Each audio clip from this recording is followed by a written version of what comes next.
76번 큐블리법에 대한 설명입니다. 스티븐슨이 개발한 것으로 인간의 태도와 행동을 연구하는 데 유용하다. 다양한 진술문을 분류하는 작업을 통해 피험자의 특정 주제에 대한 주관적 의견이나 인식의 구조를 확인할 수 있다. 여러 사람의 분류에서 어떤 공통성, 차이가 있는가를 밝힐 때 혹은 한 개인의 두 장면, 예컨대 치료 전 치료 후에서의 차이를 비교할 때 사용될 수 있다. 큐블리법, 큐솔트의 특징이고요. 문항의 핵심어는 스티븐슨이 개발, 다양한 진술문을 분류, 태도와 인식의 구조 파악, 상관 혹은 시기 간 차이 비교이다. 이는 전형적인 큐블리법의 특징이다. 관찰법은 교사나 연구자가 학습자의 행동을 직접 관찰하여 정의적 특성, 태도, 흥미, 사회성 등을 평가하는 방법이다. 하지만 진술문을 분류하는 과정은 포함되지 않는다. 임의분석법, 시멘틱 디퍼런셜 메소드는 오스굿 등이 개발한 방법으로 특정 개념에 대한 개인의 태도를 양극형 형용사상, 예, 좋다, 나쁘다, 강하다, 약하다를 사용해 평정하는 방식이다. 분류가 아니라 척도 평정 방식입니다. 큐블리법은 스티븐슨이 제안한 태도 측정 기법으로 피험자에게 여러 개의 진술문, 예, 나는 사람들 앞에서 말하는 것을 좋아한다를 제시하고 이를 가장 나를 잘 나타낸다 에서 가장 나를 덜 나타낸다까지 일정 기준에 따라 분류하도록 한다. 이를 통해 피험자의 주관적 태도 구조나 자기인식 패턴을 파악할 수 있다. 또한 개인 간 또는 시기 간 치료 전후 사이를 비교하는 데 활용할 수 있다. 사회성 측정법 소시오메트리는 집단 내 구성원들 간의 인간관계를 조사하여 사회적 관계망이나 응집도를 파악하는 방법이다. 친구 선호도나 소외 정도 등을 분석할 때 사용되지만 진술문 분류를 활용하지 않는다. 자, 지능에 대한 설명으로 옳지 않은 거가 4번이고요. 비율지능 지수는 이제 IQ는 정신영역 난누기 생활연령 곱하기 100입니다. 스탠퍼드 비네이 검사의 적동적 방식으로 아동의 지능을 연령에 따라 비교하기 위해 개발된 개념이다. 그러나 이는 편차지능 지수의 문제점을 해결하기 위해 고안된 것이 아니라 편차지능 지수보다 이전의 방식이다. 오히려 웩슬러는 비율지능 지수의 한계, 연령 등같이 지능 저하처럼 보이는 문제를 해결하기 위해 편차지능 지수 (Deviation IQ를) 새로 제안했다. 1, 2, 3번은 맞는 거니까 읽겠습니다. 가드너는 지능이 높으면 모든 영역에서 우수하다고 간주하는 종래의 지능 이론을 비판하고 지능이 상호 독립적인 여러 지능으로 구성된다고 주장했다. 정서지능은 개인의 정서적 능력이 학교에서의 성공 및 사회에서의 성공과 밀접한 관계가 있음을 시사해준다. 스턴버그는 분석적 능력, 창의적 능력, 실제적 능력의 세 가지 능력으로 구성된 성공지능을 제안하였다. 다 맞는 선지고요. 1번부터 가드너의 다중지능 이론은 전통적 지능관, 하나의 일반 지능 지요인 중심을 비판하고 인간의 지능을 언어적, 물리적, 물리수학적, 영학적, 공간적, 신체운동적, 대인관계적, 개인내적, 자연탐구적 등 상호 독립적인 여러 영역으로 구성된다고 보았다. 정서지능, Emotional Intelligence (EQ는) 자기 감정의 인식과 조절, 타인의 감정 이해, 사회적 관계를 원만히 유지하는 능력을 포함한다. 연구 결과 이러한 정서적 역량이 학업 및 사회적 성공과 밀접히 관련됨이 밝혀졌다. 스턴버그는 기존의 IQ 중심 지능 이론이 실제 생활에서의 성공을 충분히 설명하지 못한다고 보고 성공지능 (Successful Intelligence) 이론을 제시했다. 그는 지능을 분석적, 문제해결 논리적 사고, 창의적, 새로운 상황 적응, 실제적, 현실 문제 대처 능력의 세 측면으로 구성된다고 보았다. 메타인지에 대한 설명으로 옳지 않은 거 답은 2번입니다.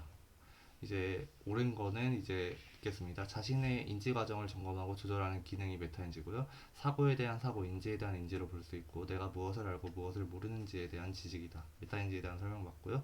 2번은 이제 시연 전개와 조직과는 인지 전략에 해당하며 정보를 이해하고 기억하기 위한 구체적 처리 방법이다. 메타인지는 이러한 인지 전략을 언제, 왜, 어떻게 사용할지 판단하고 통제하는 상위 개념이다. 따라서 인지 전략은 메타인지가 아닙니다. 메타인지는 인지에 대한 인지, 즉 자신의 사고 과정을 스스로 인식하고 조절하는 능력을 의미한다. 학습자가 자신의 이해 상태를 점검하고 학습 전략을 선택 수정하며 목표 달성을 위해 인지 활동을 통제하는 기능을 포함한다. 메타인지는 자기 자신의 인지 감정을 점검하고 조절하는 기능을 수행한다. 예를 들어 문제를 푸는 중 이해가 안 될 때 다시 읽거나 다른 전략을 선택하는 것은 메타인지의 대표적 사례다.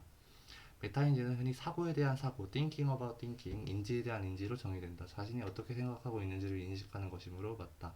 메타인지의 한 구성 요소인 메타인지적 지식, 메타코그너티브 널리지는 자신이 알고 있는 것과 모르는 것을 구분하고 학습 과제와 전략에 대한 이해를 포함한다. 즉 내가 무엇을 알고 무엇을 모르는지에 대한 인식이다. 구성주의 학습 이론에 기반한 교사의 교수 기술 1번이 정답이 아니고요. 왜 1번이 정답이 아니냐면은 지식을 효과적으로 전달하기 위해 구조화된 문제와 반복 학습을 강조하는 것은 전통적인 객관주의 수업의 방식입니다. 구성주의에서 학습은 학습자가 지식을 내부로 표상해야 하여 자신의 경험적 해석을 통해서 구성해가는 과정으로 본다.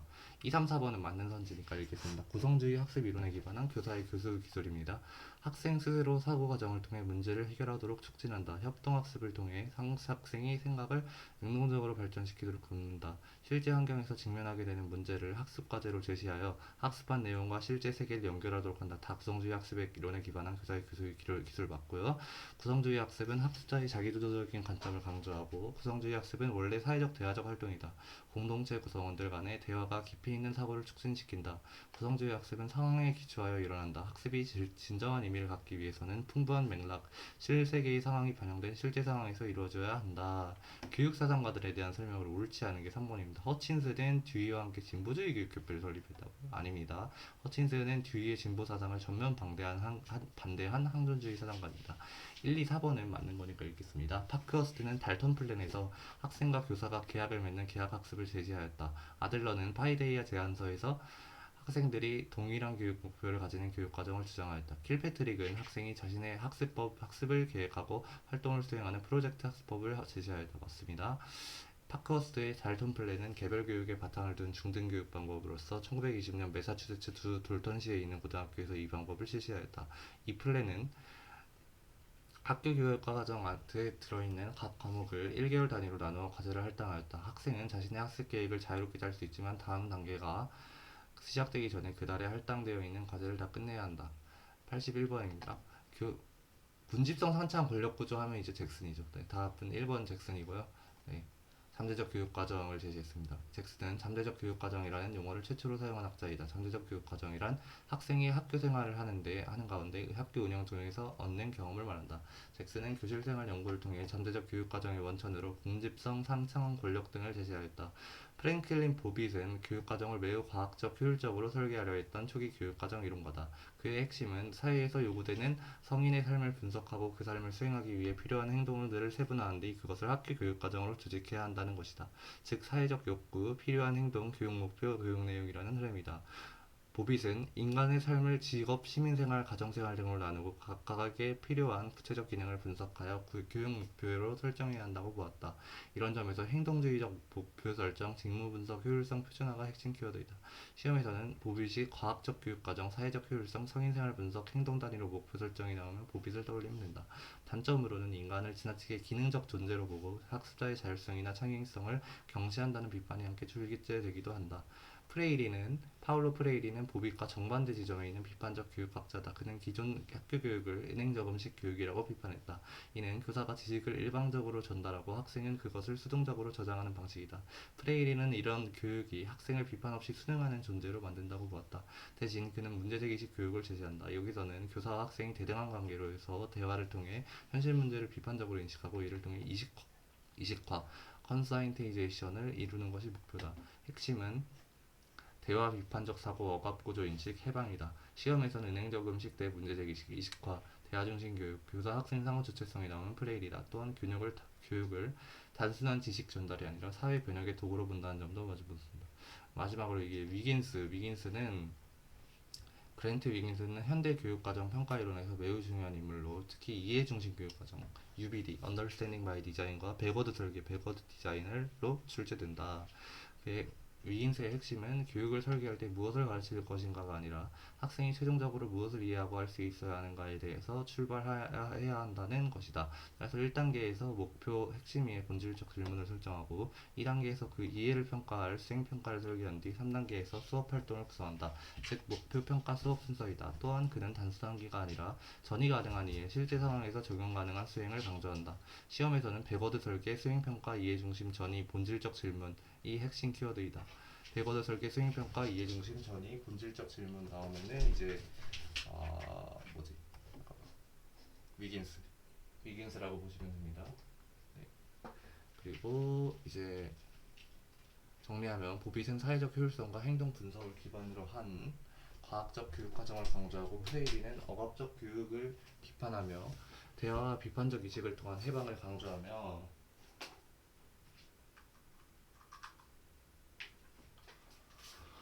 위긴스는 이해와 수행을 중심으로 목표 평가 수업을 역으로 설계하는 현대적 교육 과정을 제시한다. 시험에서는 이 세 사람을 대비시키는 문제가 자주 나오므로 보빗은 효율 행동 분석, 프레이리는 비판 대화 해방, 위긴스는 이해 수행 배고도 설계로 묶어서 기억해두면 구분할 수 있다.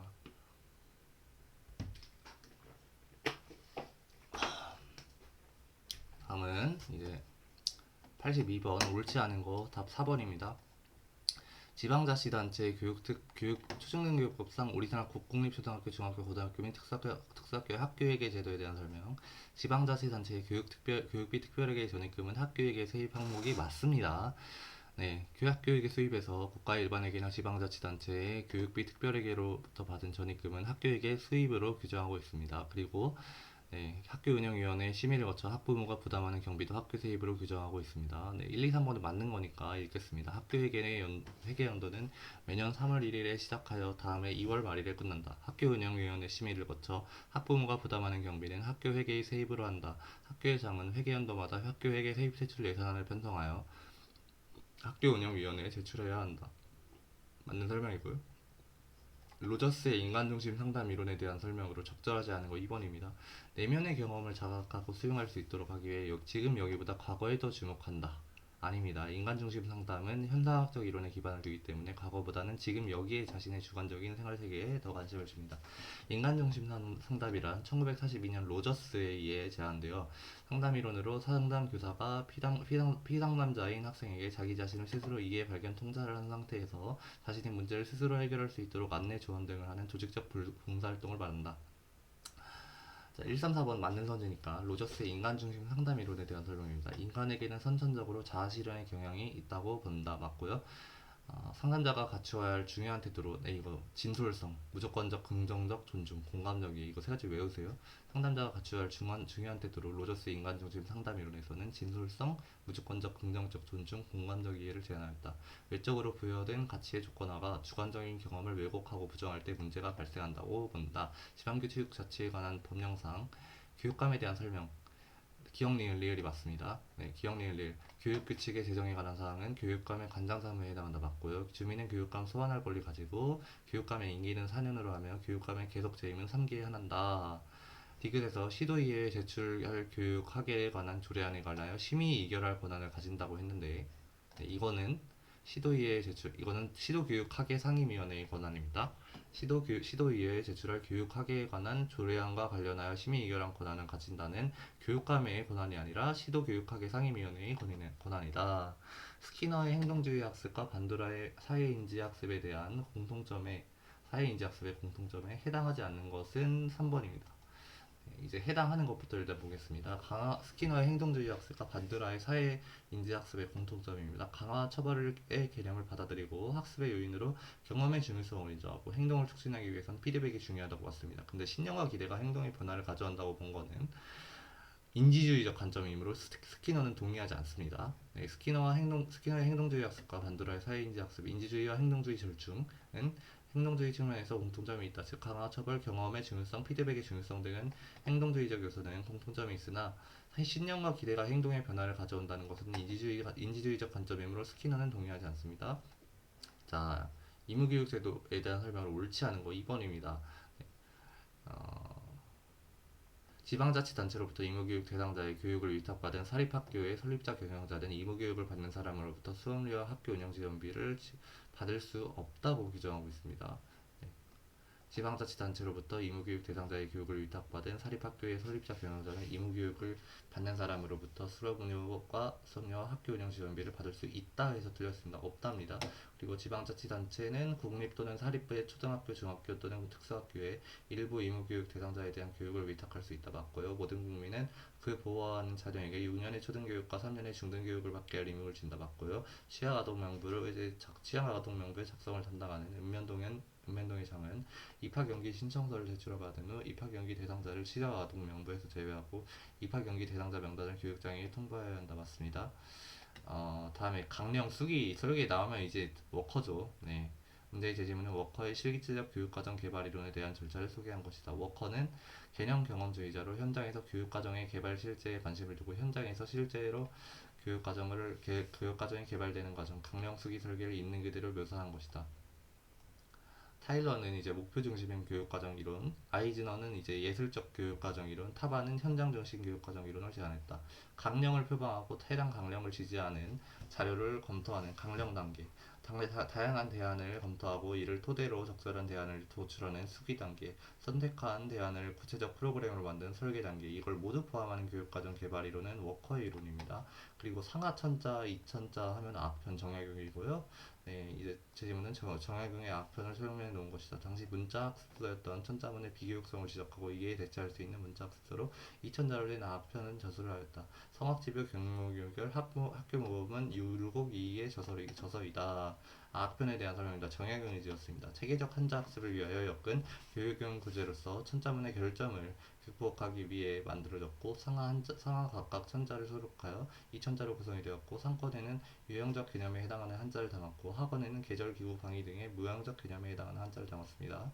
자, 다음에 더 설명하는 개념 GPD입니다. 네, 2번이고요. 학생의 인지 발달을 위해서 교사가 찾아야 하는 것 근접 발달 영역 GPD에 대한 설명. 학습자가 주의를 도움을 받아서 문제를 해결할 수 있는 범위. 학습자가 실제적 발달 수준과 잠재적 발달 수준 간의 학습자의 실제적 발달 수준과 잠재적 발달 수준 간의 차이 GPD의 근접 발달 영역입니다. 근접 발달 영역은 실제적 발달 영역과 잠재적 발달 영역의 경계선에 있는 영역으로 혼자서는 할 수 없으나 전문가나 뛰어난 동료 또는 성인의 도움을 받으면 할 수 있는 발달 영역을 의미하며 사회적 구성주의자 비고치키의 핵심적 이론이다.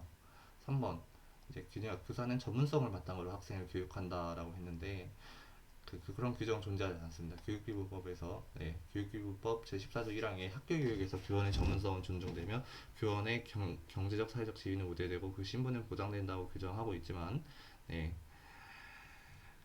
교사는 전문성을 바탕으로 학생을 교육한다는 것은 교육기본법에 규정되어 있지 않습니다. 이제 교육기본법에 명시된 교원에 관한 규정은 1, 2, 4번이 맞고요. 1, 2, 4번 읽겠습니다. 교원은 법률로 정하는 바에 따라 다른 공직에 취임할 수 있다 맞고, 교원은 특정한 정당이나 정파를 지지하거나 반대하기 위하여 학생을 지도하거나 선동하여서는 아니 된다 맞고, 교원의 경제적 사회적 지위를 향상시키기 위해 각 지방자치단체와 중앙의 교원단체를 조직할 수 있다 맞습니다. 91번 학교 교육에 대한 다음 주장과 가장 거리가 먼 것은 이제 답이 2번입니다. 네. 이게 부르디유의 재생산 이론, 보르스와 진디스 다 갈등론자죠. 이게 갈등론에 대한 설명입니다. 학교는 지배 집단의 문화 자본을 재창조하고 정당화하는 역할을 수행한다. 학습 결과인 성적도 학생이 속해 있는 계급의 영향에서 벗어나지 못한다. 갈등론. 경제 구조가 학교 교육을 일방적으로 결정한다고 비판한다. 부르디유의 재생산 이론, 보르스와 진디스는 다 이제 갈등론자고요. 구조기능주의는 이제 기능론이니까 2번이 틀렸습니다. 네. 문제에서 제시된 내용은 사회재생 이론이고요. 사회재생산 이론으로 보울스와 진디스의 경제적 재생산 이론, 부르디유의 문화재생산 이론이 있습니다. 자, 답 2번.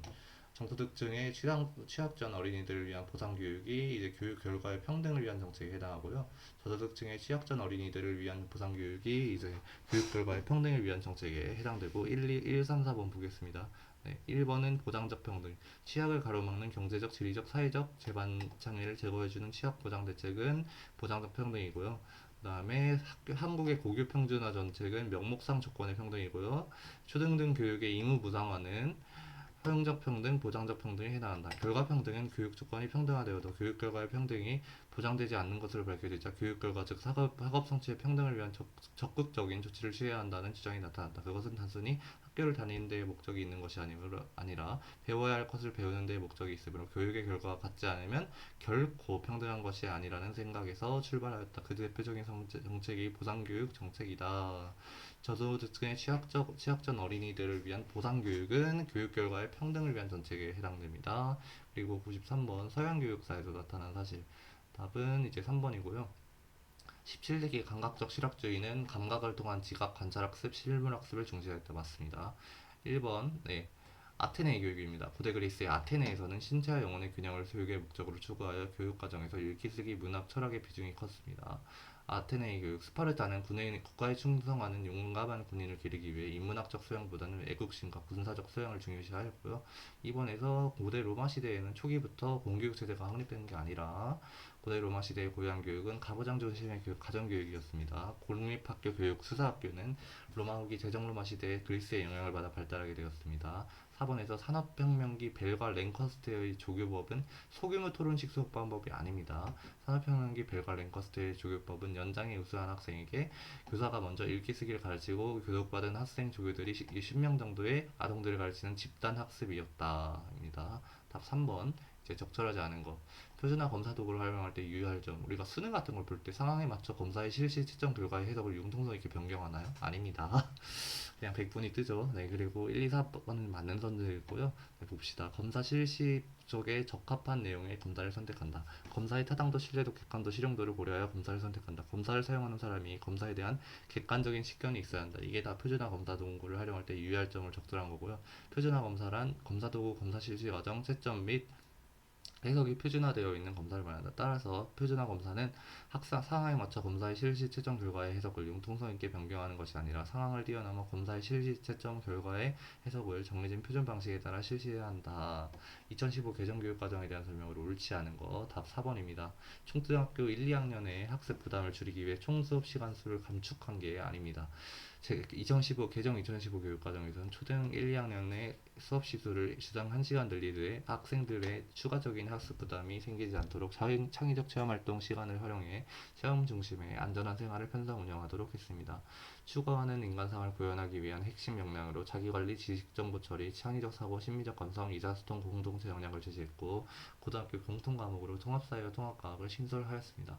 2015 개정교육과정에 대한 설명으로 옳은 것 보겠습니다. 1, 2, 3번입니다. 추구하는 인간상을 구현하기 위한 핵심 역량으로 자기관리, 지식정보 처리, 창의적 사고, 심리적 감성, 의사소통 공동체 역량을 제시했고 통사, 통과, 고등학교 공통과목으로 통합사회, 통합과학을 신설했고 초등학교에 안전한 생활을 신설했습니다. 평생교육재단 제도로 옳지 않은 것 답 4번입니다. 대표적인 평생교육 제도는 독학학위제, 네, 대표적인 평생교육 제도인 이제 독학학위제, 학점연제, 평생학습기자재는 이제 국가가 평생교육진흥원에서 운영하고 있고요. 내일배움카드제는 실업자, 영세업자, 고등학교 3학년 가운데 취업 희망자 등에게 직업 훈련에 필요한 훈련비를 지원받을 수 있는 제도로 이제 국가평생교육진흥원이 아니라 내일배움카드제는 고용노동부에서 주관하고 있습니다. 이제 1, 2, 3번 맞는 거니까 네, 읽겠습니다. 국가무형문화재의 보유자로 인정된 사람과 그 정수교육을 받은 사람으로서 대통령령으로 정하는 사람은 그대에 상당한 학점을 인정받을 수 있다. 평생교육에 대한 제도에 대한 설명을 맞고요. 헌법은 국가가 평생교육을 진행해야 한다고 규정하고 있다. 맞고 평생교육사는 평생교육의 기획, 진행, 분석, 평가 및 교수 업무를 수행한다. 맞습니다. 이제 정신분석 상담과 행동주의 상담의 공통점에 해당하는 거 정답 3번이고요. 인간의 행동을 인과적 관계로 해석하는 결정론적 관점을 가집니다. 결정론적 관점, 정신분석 상담, 행동주의 상담 둘 다 결정론적 관점을 가집니다. 1, 2, 4번 보겠습니다. 정신분석과 행동주의는 과거 경험을 중시합니다. 정신분석과 행동주의 상담은 상담 기법을 중요시하며 상담자의 인간적 자질과 진솔한 태도를 중시하는 것은 인간적 상담입니다. 정신분석학은 정신적 결정론, 행동주의는 환경결정론에 근거를 두기 때문에 인간의 행동을 인과적 관계로 해석한다. 비합리적 신념을 인식하고 수정하는 농박 과정을 중시하는 상담이론은 인지적 상담의 RABT, 합리적 정서적 행동이론이다. 네, 1, 2, 4번 보겠습니다. 맞는 선지입니다. 공통점, 정신분석 상담과 행동주의 상담의 공통점이고요. 상담 과정에서 과거 경험보다 미래의 공통점 아닙니다. 상담 과정에서 과거 경험보다 미래 경험을 중시한다. 아닙니다. 정신분석과 행동주의는 과거 경험을 중시하고요. 상담 기법보다는 상담자의 인간적 자질과 진솔, 이거는 로저스고요. 네. 인간 중심 상담입니다. 정신분석과 행동주의 상담은 상담 기법을 중시하며 상담자의 인간적 자질과 진솔한 태도를 중시하는 것은 인간 중심 상담이고요. 비합리적 신념을 인식하고, 이건 앨리스죠. 비합리적 신념 인식 수정하는 논박 과정을 중시하는 것은 이제 앨리스, 인간 인지적 상담의 REBT, 행동적, 합리적, 정서적, 행동적 이론입니다. 자, 2번 보겠습니다. 학습자 유형을 바르게 설명한 것은 학습장애입니다. 지능 수준이 낮지 않으면서도 말하기, 쓰기, 읽기, 생각하기 등 특정 학습에서 장애를 보인다. 이게 학습장애에 대한 설명으로 맞고요. 1, 3, 4번 보겠습니다. 학습 부지는 성격, 태도, 학습 동기, 학습 습관 같은 개인의 내적 요인이나 학습 결손, 부적절한 교수 방법, 가정 환경 등과 같은 개인의 외적 요인으로 인하여 학습 결과가 학습자의 잠재 능력에 미치지 못하는 경우를 말한다. 학습 장애는 일반적으로 지적 능력이나 외부적인 문제가 없는데도 말하기, 쓰기, 읽기, 세마기 가운데 하나 이상의 영역에서 매우 낮은 학업 성취도를 보이는 경우를 말한다. 행동 장애란 고질적으로 그리고 현저하게 일상 환경에서 사회적으로 용납되지 않는 행동을 하거나 자기 자신에게 불만족스러운 행동으로 반응하는 경우를 말하고요. 정신지체란 평균 이하인 지적 기능과 그 동시에 적응성의 제한성 이 두 가지 혹은 그 이상의 실제 적응 기술 영역들의 문제를 나타내는 것을 말합니다. 예를 들어서 실제 적응 기술 영역들, 이사소통, 자기관리, 가정생활이죠. 네. 사회성 기술, 지역사회 활동, 자기지식, 건강과 안정, 기능적 교과 학습, 여가, 직업 기술 영역 등의 문제를 나타내는 것이 정신지체입니다. 네, 그래서 이제 1, 2, 4번 보면은 167 1, 2, 3번 보면은 학습부지는 이제 정서적 혼란과 같은 의미로 사용되는 게 아니고요. 네, 네. 그리고 행동장애, 지적 수준이 심각할 정도로 낮고 정정 행동의 결함을 보이는 것은 아니고 행동장애는 현저하게 일상 환경에서 사회적으로 용납되지 않은 행동을 하거나 자기 자신에게 불만족스러운 행동을 하는 것이고요. 그런 건 아니고요. 정신지체는 이제 선수학습 결손으로 인해 자기 지적 능력에 비해서 최저 수준에 미달한 학업 성취를 보이는 건 아니고요. 평균 이하의 지적 기능과 동시에 적응상의 제한성이 두 가지 혹은 정신지체는 평균 이하인 지적 기능과 동시에 적응상의 제한성이 두 가지 혹은 그 이상의 실제 적응 기술 영역들, 예, 의사소통, 자기관리, 가정생활, 사회성 기술, 지역사회 활동, 자기지식, 건강과 안정, 기능적 교과 학습, 여가, 직업 기술 영역 등의 문제를 나타내는 것을 말합니다. 랭그랑의 평생교육에 대한 견해와 가장 거리가 먼 것은 1번입니다. 학교 교육과 학교 외 교육의 시간적, 공간적 분리를 강조하는 게 아니죠. 랭그랑은 평생교육의 학교 교육과 학교 외 교육의 시간적, 공간적 통합을 강조했습니다. 즉, 평생교육은 개인의 출생에서 무덤에 이르는 생애에 걸친 교육 시간과 사회 전체의 교육의 통합 공간이다라고 하였습니다. 랭그랑의 평생교육에 대한 견해 2, 3, 4번은 맞습니다. 개인에게 사회 발전에 충분히 참여할 수 있게 하는 교육이고 평생을 통해 개인이 가진 다방면의 소질을 계속적으로 발전시키는 교육이고 급속한 사회 변화, 인구 증가, 과학기술의 발달, 생활 양식과 인간관계의 균형 상실 등의 필요성을 증가시킨 배경이다라고 랭그랑의 평생교육에 대한 견해입니다. 그리고 지능 원점수 4개를 서로 다른 첩부를 나타내는 것이다. 지능 원점수가 가장 낮은 것은 3번입니다. 3번 이제 t점수 60이고요. 여기서 이거 외우셔야 됩니다. z가 마이너스 3일 때 t는 20이고 스테나인은 구간입니다. 특정 불가하고 이 근사치라는 말입니다. 스테나인은 1입니다. 그리고 100분이 0.1이고요. z 마이너스 1일 때 마이너스 2일 때 t는 30, 스테나인 구간은 1, 100분위는 2.3, z가 마이너스 1일 때 t는 40, 스테나인 구간은 3, 100분위는 15.9, z가 0일 때 t는 50, 스테나인 구간은 5, 100분위는 50, z가 1일 때 t는 60, 스테나인 구간 7, 100분위는 84.1, z가 2일 때 t는 70, 스테나인 구간은 9, 100분위는 90.7, z가 3일 때 t는 80, 스테나인 구간은 69, 100분위는 99.9입니다. 스테나인 구간은 이렇게 되어 있으니까 참고를 하시고요. 스테나인은 구간, 즉 원점수 특정 불가합니다. 문제는 지능 원점수가 가장 낮은 것을 고르므로 답은 3번입니다. t점수가 60이면은 z가 1값인데 네, z점수 1.5가 이제 1보다 더 크죠. 네, 그리고 100분이 90이면은 이제 z1과 2 사이에 있으니까 네, 그 t점수 60인 z1보다 크죠. 그리고 스테나인 2등급 이거는 지금 원점수라고 했는데 이게 스테나인 2등급이 이게 지금 한 z에서 마이너스 2에서 1 사이에 좀 있는 거거든요. 그래서 지능 원점수가 가장 낮은 것으로 이제 딱 찍을 수도 있는데 스테나인은 구간입니다. 구간이라서 원점수 특정 불가합니다. 그래서 지능 원점수가 가장 낮은 것을 고르는 것이므로 답이 3번입니다. 에릭슨의 심리사회적 발달 단계에 대한 설명으로 옳은 것은 기억 디귿입니다. 인생주의 단계에서 심리사회적 위기가 우세하게 출현하는 사회 최적의 시기는 개인에 따라 차이가 있지만 그것이 출현하는 순서는 불변한다고 가정하고요. 청소년기에는 이전 단계에서의 발달적 위기가 반복하여 나타난다고 보다 맞습니다. 그리고 에릭슨은 심리사회적 발달 단계에서 현 단계에서 직전 단계에서 실패한 과업을 해결할 수 없다고 본다. 아닙니다. 해결할 수 있다고 봅니다. 네, 에릭슨은 이전 단계에서의 과업이 완전히 해결되지 않았더라도 다음 단계에서 다시 다뤄지고 어느 정도 소정 보완될 수 있다고 보았습니다. 즉 실패했다고 해서 연구의 해결이 불가능하다고 보지 않았다. 에릭슨은 각 발달 단계에서 특정한 심리 사회적 위기 발달 과업이 우세하게 등장한다고 보았다. 그 이 위기의 출현 시기는 개인차가 있을 수 있지만 그 순서는 일정하게 고정되어 있다고 보았다. 즉 순서는 불변이다. 청소년기는 자아 정체 가운데 역할 흥미의 위기가 중심이지만 이 시기에 인전 단계에서의 발달 과업들이 다시 떠오르며 반복적으로 점검된다고 보았습니다.